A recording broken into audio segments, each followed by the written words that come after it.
Labas rytas. Taigi, esam 5 km už Nemenčinės, 7 diena, 24 metų Liepos 23. Taip, netrukus bus Vilnius. Nuo čia per visą Vilnių praplaukti yra 45 km, tai šiandien mūsų tikslas tą ir padaryti. Bus įdomu pamatyti savo gyvenamąjį miestą nuo vandens, nuo upės. Pabandysim fiksuoti įdomesnius kadrus. Na ir laukite kelionės įspūdžių.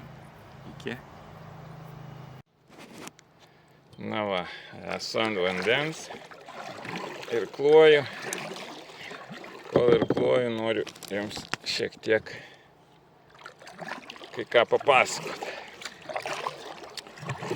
Aišku, nesu aš ornitologas, bet plaukiant upėmis, ežerais, turbūt yra idealiausia vieta stebėti paukščius. Nes pamatai labai daug įvairių nuostabių paukščių. Ir kas įdomu, kad šios kelionės metu turbūt pirmas paukštis, kuris mane pasitiko, tai buvo baltasis garnys. Grakštus paukštis Utenio ežere. Prieš įplaukiant į Bukos upę pakilo ir tarsi skrido ten kur mes ir plaukiam, link Bukos upės. Ir tada kikai. Ir tada visą laiką jis mums epizodiškai pasirodydavo kasdien. Pasirodė Baluošo ežere, paskui ten, kur nakvojom, Alksno atrodo ežere.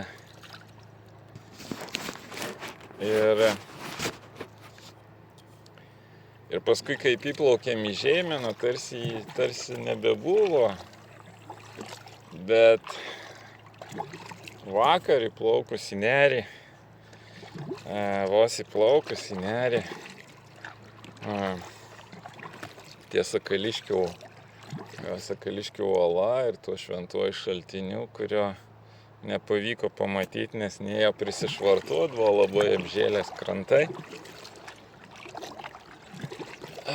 Vėl mums pasirodė ir šį kartą net du garniai. Vienas baltas garnys, kitas pilkas garnys.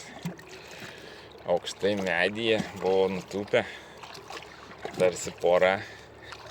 Paskui pakilo, apsuko ratą. Ir net va čia, kur galvojau jau čia, kaip įplauksim į Nemenčinę, čia jau prasideda tarsi Vilniaus prieigos, sodai, transporto daugiau užimo. Bet vakar įsikūrus stovyklavietę vėl baltasis garnys tiesiog skrodė išilgai upės mūsų plaukimo kryptim. Aišku, filosofiškai manyt, bet kartais pagalvoji,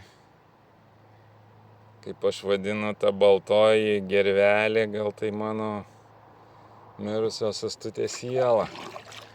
Įsikūnijus ir dabar mane lydi šitoj kelionėj.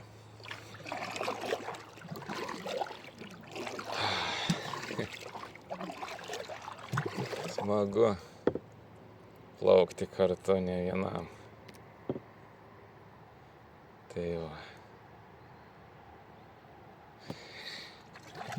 Nu ir taip, pamatai daug retų paukščių. Bukos upėje mačiau turbūt jūrinį erelį. Tikrai pakilęs, išskleidęs sparnus buvo tikrai didžiulis. Tai nepaprastas matyti erelis. arba nagėlis. Matyt buvo arba erelis žuvininkas, arba jūrinis erelis. Tai va. Kaip pasakojau, kai nakvojau tą naktį ir kitoj pusėje ten kažkokios karinės pratybos vyko ir šaudė garsiai, tai iš ryto praskrido 2 klykdamos gervės. Būtent link to poligono teritorijos. Kaip pagalvoju, va, paukščiai vis tiek gina savo namus. Jos skrido ir taip garsiai klykė, tarsi vytų tos karinės technikas, reiškia besiskverbiančias į jų teritoriją šalin.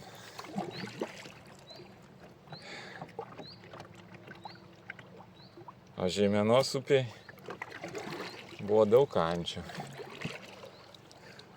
Anksčiau atkreipdavo dėmesį tik į tas raibasias lietuviškas antis.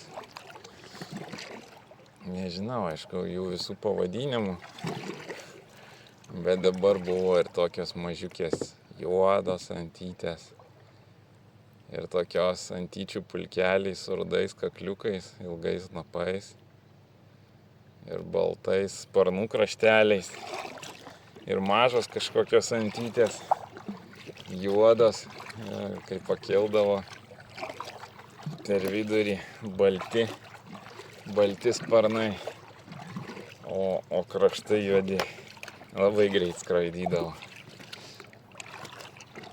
Tai va, tiek tų paukščių įdomių pamatai, o ir dabar 3 antytės nuskrido. Ten, kur matyt daugiau turistų, jos priplaukė visiškai arti prie baidarės, nebijo. Matyt, prašo tokios duonos, batono, kad jas pašertų. Bet sako gamtininkai, kad geriau nešerti, kad jos turėtų natūraliai gamtoj pačios susirasti maisto. Tai aš ir nešeriu. Nu, taip pat gulbė. Gulbė vandens karalienė, vandens paukščių karalienė. Tai pirmas gulbių pulkelis buvo Baluošo ežere. Nu ir vis sutikdavo. Va, neseniai Nery. Ne Nery, Žeimenoj, ties Pabradė. Sutikau vienišą gulbę. Nu taip reta, nes jos gyvena šeimynom. Dabar kaip tik augina gulbiukus. Tie gulbiukai tokie pilkė. Iš to filmuko Bjaurusis ančiukas.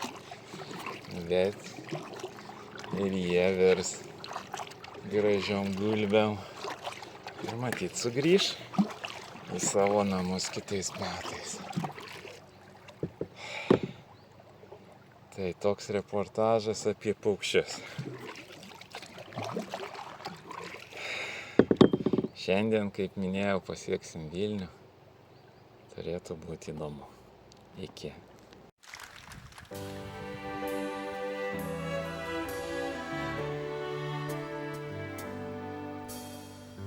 Kol dar lelijos ežere,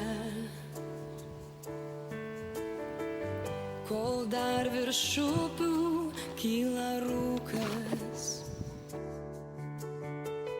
kol baltas paukštis danguje dar gieda tau ir man. Kol dar tarp gatvių ir namų nepasiklydo mano balsas, kol dar tavim šventai tikiu, kol dar tikiu.